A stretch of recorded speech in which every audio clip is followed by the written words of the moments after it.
My fiance put a status to tell everyone that the wedding is off and ghosted me after this night. It's weird trying to write this out.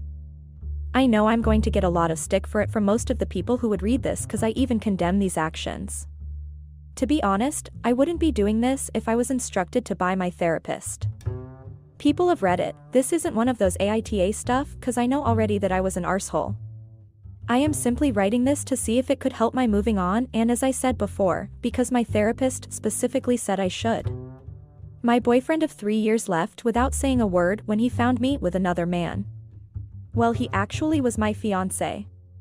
The event occurred just a week before our wedding, and I've been distraught ever since.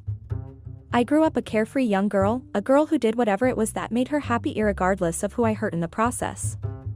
I had lost a number of friends because of this, and I never thought I'd lose the only person I've loved so dearly also. I, F22 then, met Jake, who was 26 then, at a bar on St. Patty's Day. He was the only one not wearing green in the bar that day. He walked up to me and delivered a funny first line. "Hey, leprechaun, here's your pot of gold," he said as he opened his palm to reveal that indeed he had some pot. I was already a little bit tipsy, so I said why not if not, and joined him outside for a drag. "So, Mr. Pot of Gold, this really is good stuff, but I must ask you, why aren't you wearing green?" I said as I dragged a little and passed the blunt to him. "I don't live by the rules of society," he responded as he took another drag. We talked for hours that night, both of us high as clouds. I asked him to roll another blunt, but he quickly turned it down. Sure, he had enough pot for at least 2 more blunts, but he wasn't smoking anymore cause that day was actually the first day he smoked ever. He told me how he had always seen me at the bar on occasions, and how he had learned that I smoked. He admitted that that initially put him off, but he just wanted to talk to me more than he cared that I smoked. He even added that if we were to be together, I'd have to quit down the line. I thought that was bold of him, already talking about being together at the first meeting. I didn't know if it was him or the weed talking, but I laughed when he said it. He was cute actually, had a nice jawline, was tall, and from the way his clothes were fitted to him, he was also quite fit. I thought to myself, this would be fun, as I decided to go with the flow. I don't know if it was the high also on my part, but something about him felt comforting. His deep raspy baritone voice, the way he spoke with so much pizzazz, I was almost a foot shorter than he was, so I felt like I could cozy up to him. That was how I met him. He said he was already in love with me, and it showed from the first day. It didn't take long for me to meet him where he was, for me to fall hopelessly and helplessly in love with him. He texted me immediately after he got home, which made me feel on top of the world. We went out together a lot after meeting that day. We were in what most people in my generation would call a talking stage, for about 4 months. We shared everything about ourselves with each other. He taught me how to prepare his favorite meal, and I did likewise. It wasn't long before we knew every detail about one another. I still remember our first kiss. It was at a wedding we gate crashed. He was at my place and we were playing Monopoly together. He all of a sudden turned to me and said, "You know what would be so fun right now?" I asked what, and he said, "If we crashed a party." I asked what kind of party it was, and he said he'd rather not tell, but I better bring my A game. I brought it. We took a taxi to the place, not so far from where I lived, but not so close that we could walk there. The cab driver greeted us like we were a couple and asked where we were headed.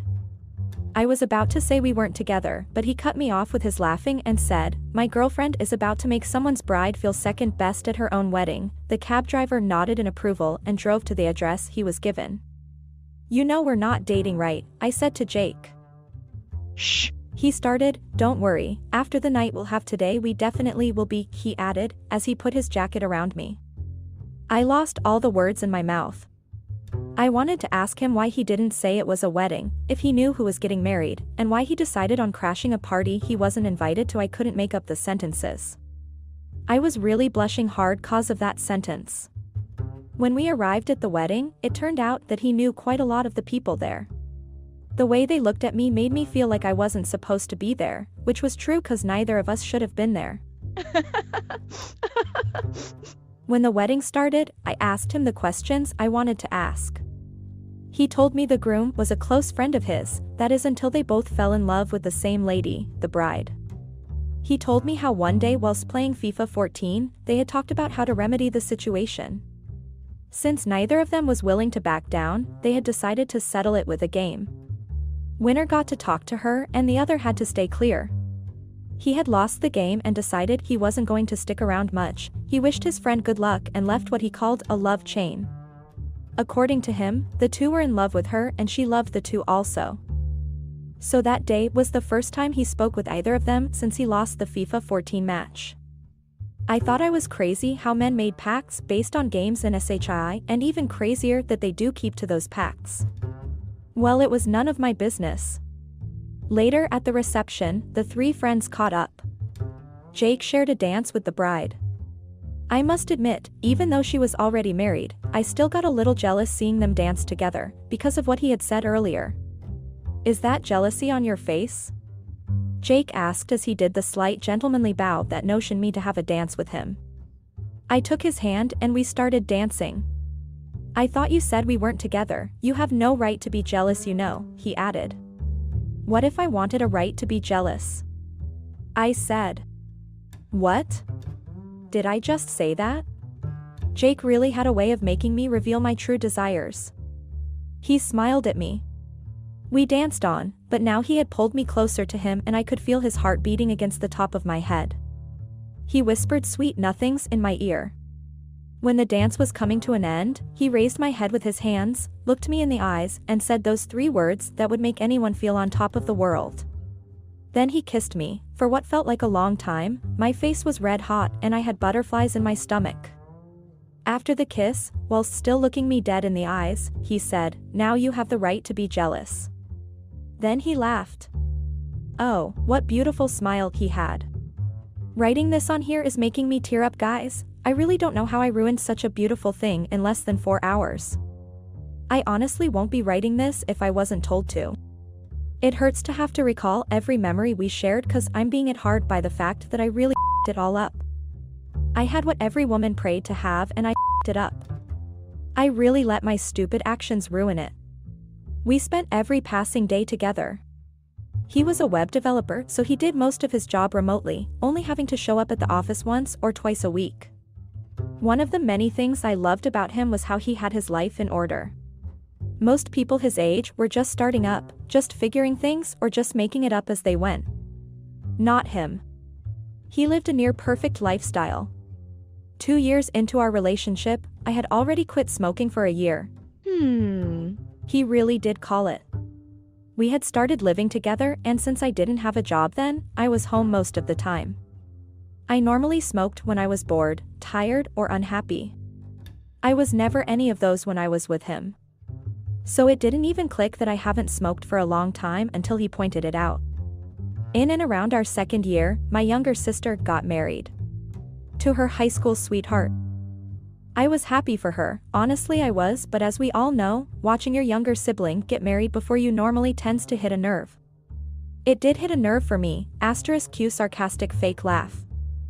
I went with my dear Jake to the wedding. He noticed something being off about me at the reception, stating that he knows when I'm genuinely happy and when I'm happy and also sad about something. He was persistent in getting me to talk about it, telling jokes and all. Well, it worked.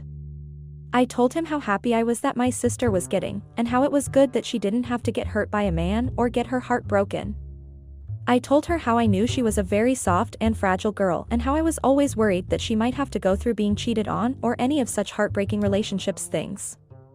I told him how it made sense that she, of all my other sisters, myself included, was the one who got the fairy tale love story. Then I went on to talk about what really bothered me. While growing up, my family always made jokes about how I'd probably be the last one to get married. It was a running theme in the house, so much so that my nickname at home is still Runaway Bride. I told him how, as we stood there dancing, I was the only single one amongst us. It wasn't something I thought he'd understand and didn't. He was always someone who didn't really care much about getting married. His words, "If I get to have that love that had made me think about getting married, I'd do it no questions asked, but I won't be mad if I don't get married." He tried for a few seconds to comfort me, and after failing to be able to, he got up and left. I thought he was done with the wedding. I wanted to follow him home, but he said no, that I should stay back. He only wanted to get the wedding gift he left in the car. When he came back, he and I went to present our gift to the newlyweds. After doing so, he went straight to the DJ and asked for a microphone. I wondered what for. He started by thanking the family for welcoming him. He praised the couple's longevity and said that he admired what they have. Then, he called me forward. I didn't even know what for, and the look on my face told that I didn't. Sorry, Ralph, I know you and your lovely wife didn't imagine that something other than your wedding would be going on today. He started, everyone laughed. Jessica, don't worry, when you play this back you'd love what's about to happen right now, but for now, let the couple share a kiss for the crowd. Kiss, kiss, kiss. The crowd joined the chant until the two had kissed. Now that the couple has kissed, I can change the topic.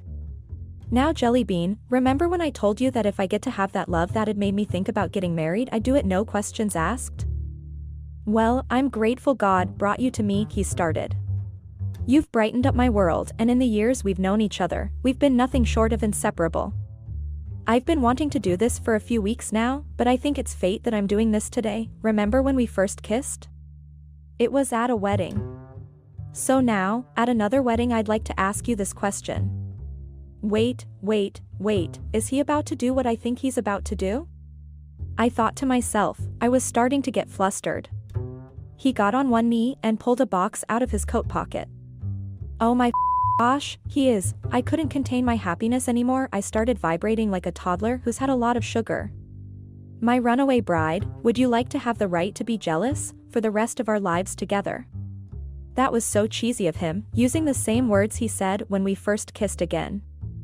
I was really happy he was asking me to marry him. I screamed yes, and jumped on him. We both fell to the ground. The crowd laughed and clapped. Before I go on, I'd like to leave advice for any woman who's planning her wedding. Don't think too much about it. The wedding itself doesn't matter, it's the marriage that matters. The rest of your life that comes after that one day is what matters. Well, planning the wedding was really stressful. This, coupled with the fact that I had just gotten a job, both messed with my head. My husband-to-be only asked for one thing, well actually two. No bachelor's or bachelorette's party, and also that he wanted to wear a traditional outfit of the Igbo tribe in Nigeria called akwa on that day. Funny thing is, as I got into every single detail of the wedding planning, getting frustrated, angry always, and sometimes transferring aggression on my Jake. He was calm, helped me calm down when I was tense. He'd tell me that he didn't care about the wedding, all he wanted was me. Looking back, I don't even understand why that made me angry. When the wedding was around the corner, I decided I needed to unwind or treat myself because I was stressed the out. I decided to tell my maid of honor to throw me a bachelorette after all. Which she did happily. Explaining that to him wasn't going to be easy, so I thought I'd try to make it seem like it was his idea. I tried every single manipulating tactic I had learned on him, none worked. He always responded with the same 6 words, I only asked for 2 things. Then, a week to the bachelorettes, I decided to come clean. He was furious, really was. I didn't know why he was. I didn't see why me holding a party to cool off for myself would be a big deal, so big that he didn't even sleep at home the night I told him. I got very mad at him for not understanding why I wanted the party anyway. I was pissed at him for only seeing it as a betrayal of trust. I was really angry at him because he made me feel bad about a party meant for me to unwind. Every time I tried to apologize, he said the only apology he'd accept was me calling off the party. I didn't. Well, 2 days into the party, he called me to the room and apologized for overreacting. He said he understood why I would want the party and that I should go have fun. I finally had my way. At the party there were a lot of male strippers. My maid of honor was a real slut, no kidding she was. A few of the men were very sexy, I won't lie, but I initially only wanted this party to dance and forget the stress I had had in the last 3 months. 5 shots down the line I was tongue deep inside one of the strippers. While I was in the middle of my foolishness, I noticed a figure that looked like that of my Jake. I thought it impossible that he'd be there. I don't know what really occurred next, all I knew was that I had way too much to drink. waking up the next day with a real bad hangover. I saw a man sleeping next to me so naturally I thought it was my man. When I walked out of the room I noticed that I didn't know this apartment. My slutty friends all shrieked at me, then they kept asking me how it was. Was he good? Did he make you come? Did you know Jake came here? Wait, hold the on. I rushed back to the room and saw that the man in the room was one of the strippers. No, did I just sleep with one of the strippers? Wait, did I hear someone say Jake came over here? I rushed out of the room and out of the apartment. I headed for my place. When I got there, the echo from me putting my key in the lock was something else. When I walked in, a note fell on me from the top of the door where it was. The note read, "Hope it was worth it."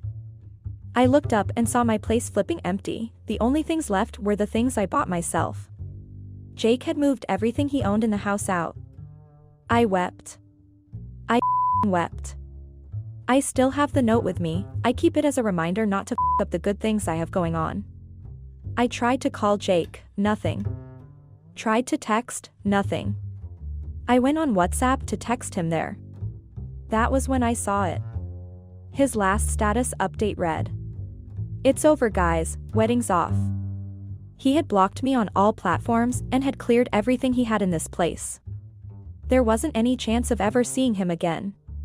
That was 3 years ago. The lack of closure makes it harder to forget him. 3 years of therapy hasn't done its job, which was to help me move on from the hurt which I had caused myself. I had to explain to my family why I wasn't getting married again. They were all disappointed in me. I don't think I'll be able to move on from this. I know I don't even have the right to ask for anything. I really wish I could find happiness again after blowing this one. I know people don't always get a second chance, but I really need to be happy. It's been 3 years and I've been miserable. Jake, if you're seeing this, I'm sorry, I still love you. Hey Reddit, using a throwaway account because I don't want this associated with my main. My name is Michael and I'm a 32-year-old man. My wife's name is Lily and she's 30 years old. We met in college and dated until we got married about 4 years ago. Things used to be great for us until they weren't anymore. But never would I have expected that she was cheating on me. Like I said before, Lily and I met in college, and from the moment I laid eyes on her, I knew she was the one. Everything just clicked between us, from our shared interests to our sense of humor. Lily was not just beautiful, she was kind-hearted and fun-loving. She made every moment we spent together feel like a blessing. We dated through college, graduated, and eventually tied the knot a few years later. Fast forward to today, we have a wonderful son whom I'll call Sean for privacy. He's 3 years old and the light of my life. I've always been a family guy. I've done everything in my power to provide for my loved ones. Lily decided to be a stay-at-home mom because she wanted to be there for every moment of Sean's early years, and she also wasn't a fan of daycare. I respected her choice completely. After all, family always comes first. As the sole provider, I take care of all the bills. I make sure that our little family has everything we need. But it doesn't stop there. I'm also heavily involved in household chores. I've spent countless hours cooking, cleaning, and looking after Sean. I cherish every second with him. I often find myself playing games, reading stories, or just cuddling up on the couch with him. I've also always believed in keeping the romance alive in our relationship. I make an effort to compliment Lily, plan date nights, and surprise her with little gestures of love. However, something changed after Sean was born. The spark that was present in our love life just died down. At first, I got it. She had just given birth, so naturally, she and the baby needed all the time and attention. During her pregnancy, I made sure to be there for her, looking out for her needs every step of the way. When Sean came into our lives, I was right there, supporting her through it all. But as time went on, I couldn't ignore the signs. Lily was pulling away, and it wasn't just exhaustion from caring for our newborn. While I was up late with Sean, comforting him and trying to be the best dad I could be, Lily seemed distant, almost always lost in her own thoughts. Her mood swings started getting worse, and it got me thinking about postpartum depression. I knew it could hit hard, and I wanted to help her through it. So I got her into therapy, thinking it would be a step in the right direction. However, my efforts seemed in vain when Lily refused to attend her therapy sessions. The first day I drove her there, but with Sean needing constant attention, I couldn't stay with her. To my shock, she never showed up for her session. Instead, she chose to wander aimlessly. I had to track her location to bring her home safely. She couldn't give me a straight answer, and despite getting her checked out, there were no signs of anything serious going mentally. It was tough seeing her struggle, but I did my best to support her, even when she pushed me away. After giving birth, Lily seemed to go downhill. She physically recovered fine, but mentally she was off. She just couldn't muster up the energy to do anything. I took on more and more around the house, looking after Sean and keeping things running while Lily seemed content to do nothing but lounge around. It was tough to watch. She used to be so involved, so lively, and now she was like a shadow of herself. I tried talking to her about getting help, about therapy, but she shut me down every time. The thought of therapy was a no-go for her, and she made it clear she wasn't interested in any kind of intervention. I wanted nothing more than to see Lily happy and vibrant again. Seeing her struggle with postpartum depression was very saddening and gut-wrenching, and I was determined to do whatever it took to lift her spirits. One of my suggestions was for her to consider going back to work, even if it meant taking on a low-paying job just to get out there and regain a sense of purpose. I thought it could be a positive change, something to focus on outside of our home life, and maybe even a chance for her to reconnect with her passions. But Lily was adamant in her refusal. She saw it as unnecessary pressure and said she preferred to stay at home despite the toll it was taking on her mental well-being. It was very hard for me to accept her decision, but I knew that I couldn't force her to do something she wasn't ready for. I respected her choice, even though I wished she would give it a chance, if only to see a little bit of her old self return. Then I noticed something. It was like I was living with two different people. When Lily was with her friends, she was outgoing, chatty, and full of life. But the moment she walked through our front door, it was like a switch flipped. She became distant, unresponsive, and it felt like there was a barrier between us that I couldn't break through. I tried talking to her about it, hoping to understand what was going on, but every time I brought it up, she would get defensive and angry. It was frustrating because I just wanted us to be open and honest with each other, but she would shut me out every time. It was tough seeing her so lively and social outside our home, yet so closed off and distant when we were together. I couldn't help but wonder what had changed and why she couldn't be the same person with me that she was with her friends. Things continued like that for a long while. In fact, it became the new normal, and I found myself getting used to the distance and numbness that had settled between us. I had tried every approach I could think of to bridge the gap, to understand what was going on with Lily, but nothing seemed to work. It was like banging my head against a wall with no progress in sight. But leaving wasn't an option, not with my son still being so little. I knew the courts would likely favor Lily for custody because of Sean's age, and I couldn't bear the thought of being separated from my son. So I stayed, hoping against hope that things would somehow get better. Plus, despite everything, there was still a part of me that loved Lily deeply. I wanted her to seek help, to find her way back to the vibrant woman I fell in love with. But she seemed stuck in this cycle of distance and temporary closeness.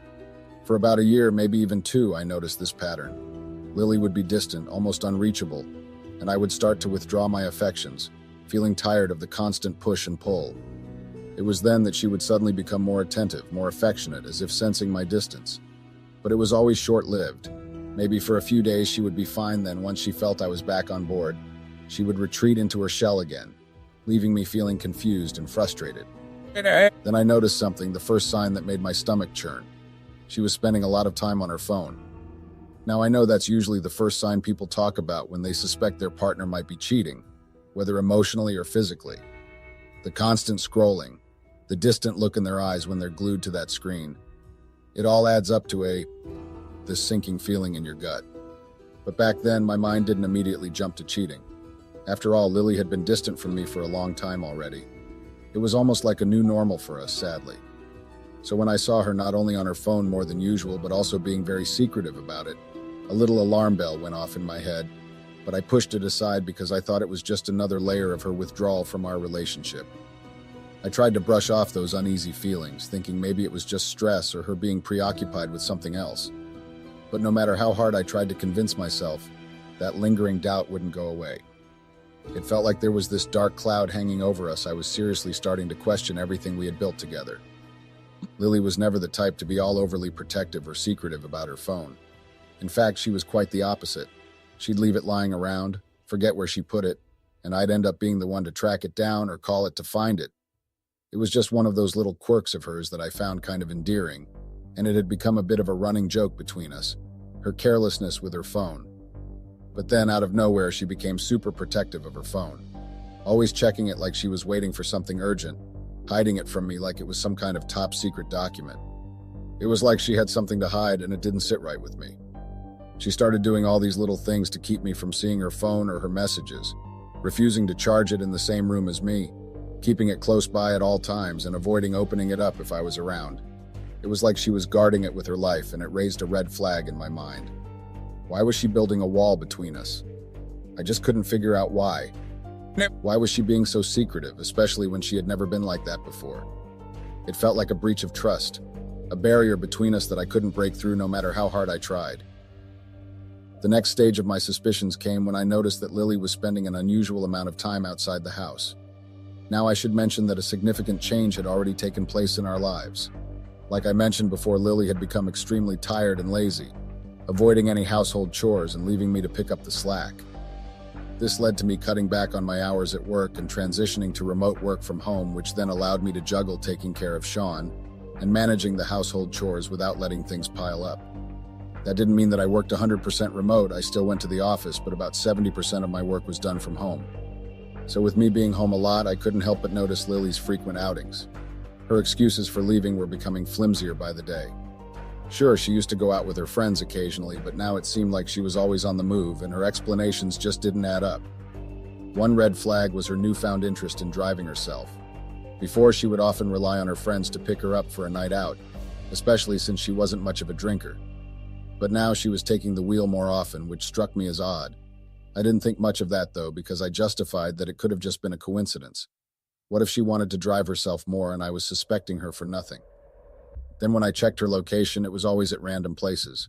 Restaurants, clubs, you name it. At first, I tried to convince myself that she was just spending more time with her friends, even though it felt off. What added to my confusion was that she never turned off her location sharing, which made it seem like she had nothing to hide.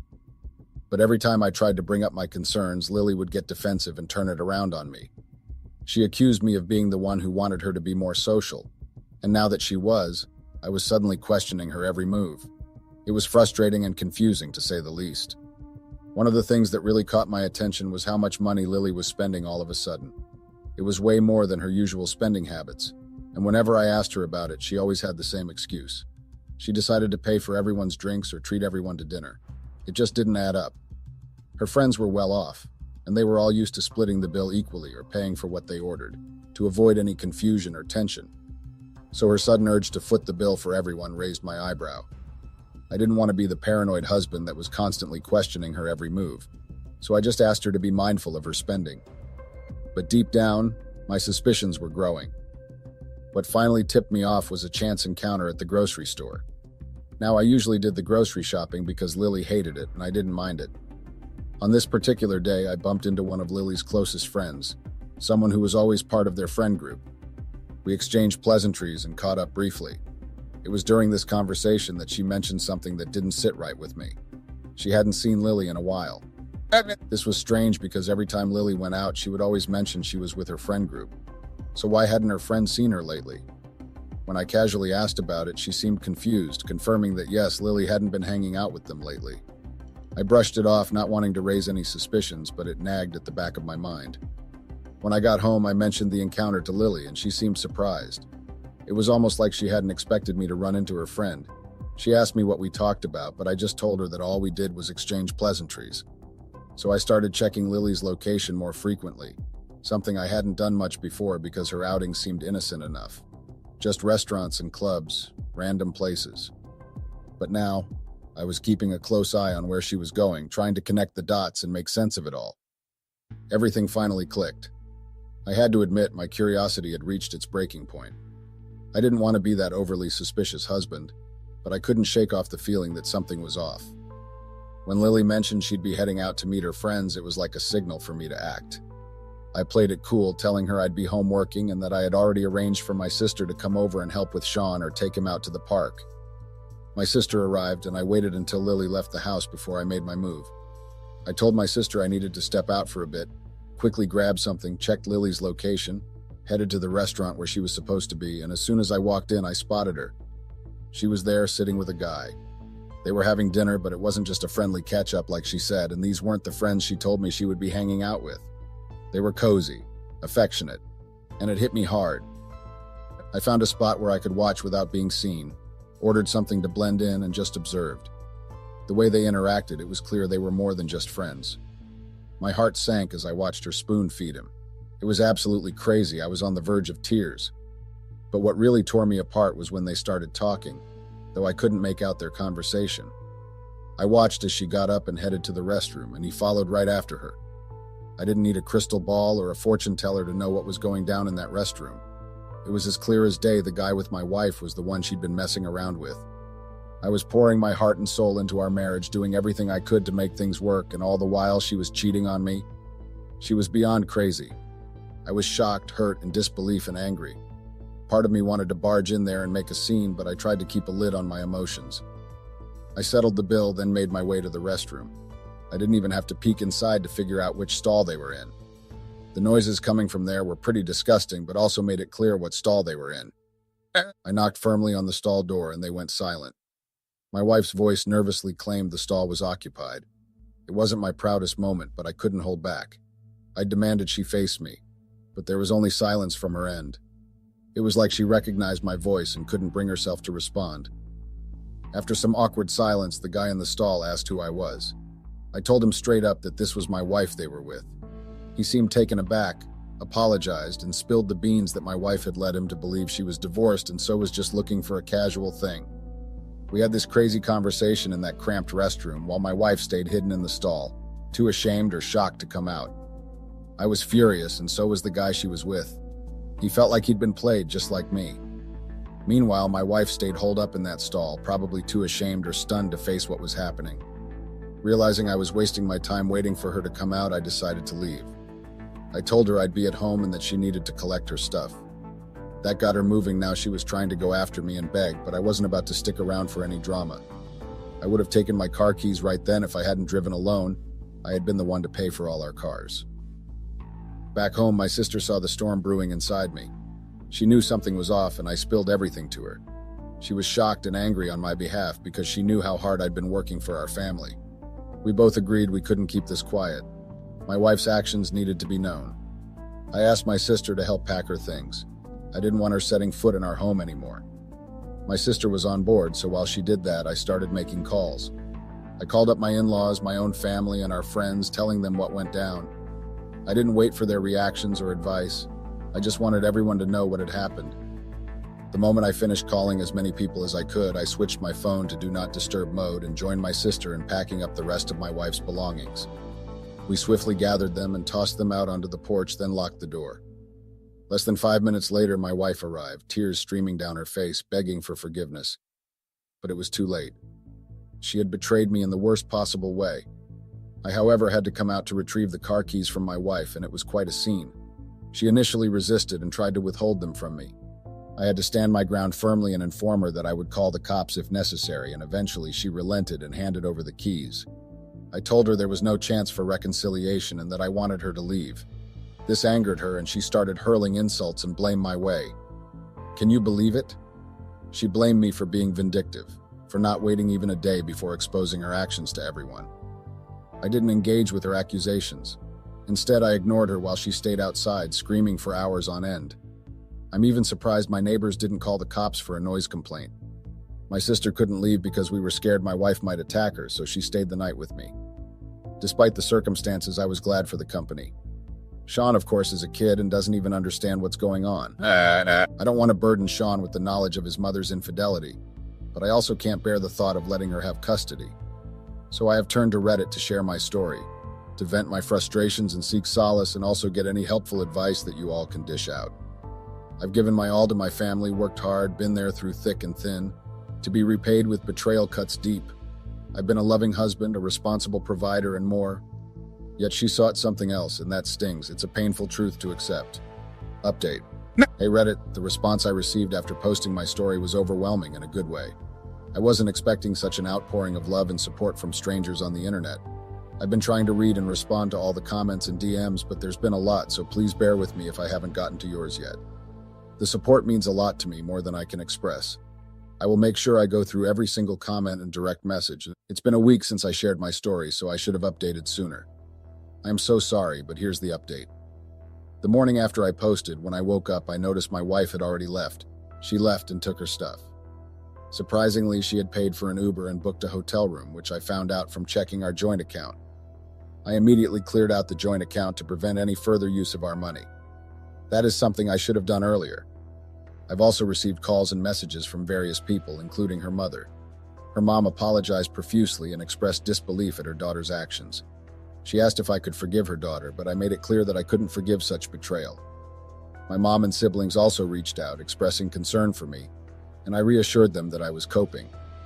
Interestingly, none of her friends or family members were willing to let her stay with them, which is why she ended up at a hotel. Even her closest friends refused to take her in, which surprised me. I also noticed that she hasn't stopped sharing her location with me, confirming that she's still at the hotel.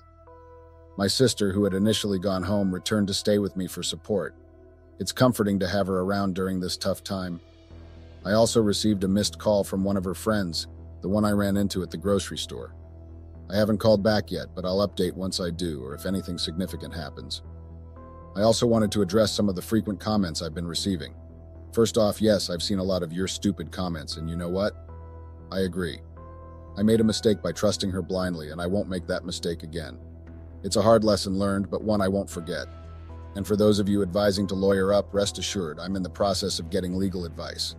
I will not be navigating this situation without professional guidance.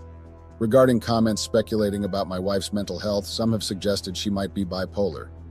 While I don't believe she is, I'm not dwelling on it anymore. That's something she needs to figure out on her own because I genuinely do not care. That's her own problem now. There were also comments about me being too complacent, especially regarding her becoming a stay-at-home mom. I get where you're coming from, and in hindsight, it's easy to see the warning signs. But at the time, I never anticipated things would turn out this way. I do take full responsibility for the situation. Overall, I appreciate all the feedback, even the tough love. It's helped me see things from different perspectives and make better decisions moving forward. Thanks to everyone who has offered support and advice during this challenging time. It's been a very challenging time, but knowing that there are people who care means a lot to me.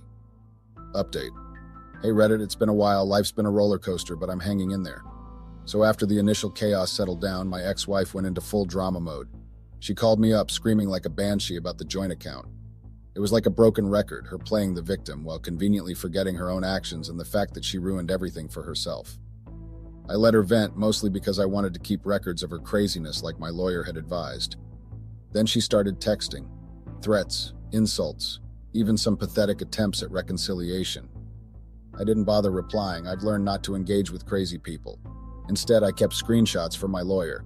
Court's going to love this. When she got served with the divorce papers, oh boy, that was a show. She called me furious, yelling about how I was actually going through with it, as if I was supposed to stay in a toxic mess. I couldn't help but laugh. I'm finally breaking free from a manipulative cheat. Regret? Yeah, right. I've been stuck in a manipulative, loveless marriage for years because I stupidly thought we could work through it. And now that I was finally going to be free, I'd regret it, hell no. Family and friends have been checking in, but they've toned it down a bit. They are no longer calling and texting as crazily as they were before, which is quite a relief. They do check up on me occasionally and have talked to me about asking them for any kind of support if I need it. I really appreciate them a lot. My sister has been my rock. She isn't staying with me permanently anymore, but she always pops by when I need a break or just someone to talk to. It's good to have that support. Now here's a question I've noticed that keeps popping up frequently in my DMs in the comment section. Everyone keeps asking about her affair partner. Truth is, I know nada, zip, zilch. I met the guy once on the day when I confronted her in the restaurant. That was the first and last time.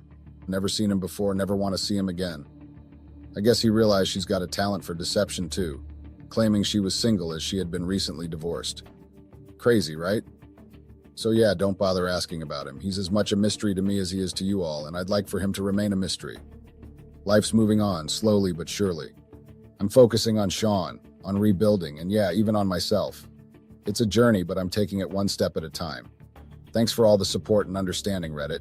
You guys rock. Update. Hey Reddit, it's been a journey and I'm finally wrapping up this chapter of my life. I meant to update earlier, but life got busy, and honestly, I'm relieved this chapter is closing. I'm not used to regularly updating on Reddit, so this feels like a weight off my shoulders. So the court saga happened. I got custody of my son, Sean. That's the silver lining in all of this. My ex-wife got alimony, a token for her time as a stay-at-home mom, I guess. It wasn't much, thankfully, thanks to our state's laws taking her infidelity into account. It irritated me a bit that she got anything at all, but at least it's not substantial enough to change her life drastically. On the bright side, I got to keep everything else. House, assets, you name it. It's a relief to have that stability for Sean and me. During the whole legal ordeal, my ex never once asked about Sean. That spoke volumes, and my lawyer made sure to highlight that in court. She was too busy drifting between begging me to take her back and hurling insults at me. After the judge laid down the verdict, my ex-wife seemed to finally realize the magnitude of what she had lost. She caught me outside the courtroom, crying and begging for a chance to talk. I heard her out briefly, but I knew deep down that words wouldn't change anything, plus there was a huge chance her tears were all fake, and she was just trying to manipulate me. I quickly made my way out, not wanting her emotional breakdown to create a scene. It's a tricky situation. I can't just block and cut her off completely because of our co-parenting responsibilities. As much as I wanted to distance myself, I have to stay connected for Sean's sake. On the bright side, these interactions remind me about why the divorce was necessary and keep me in the loop about her life falling apart. I've been focusing on myself and Sean a lot. Family and friends have been my pillars. They keep making sure I never feel alone. Their support means the world to me. Things have been surprisingly chill lately, given the storm I've weathered. It's a testament to the strength I've found within myself and the amazing support system around me. To everyone here, thank you for the love, understanding, and advice. You've been incredible. I might just retire this account and go back to my main. But before I do, a massive shout out to all of you. You rock.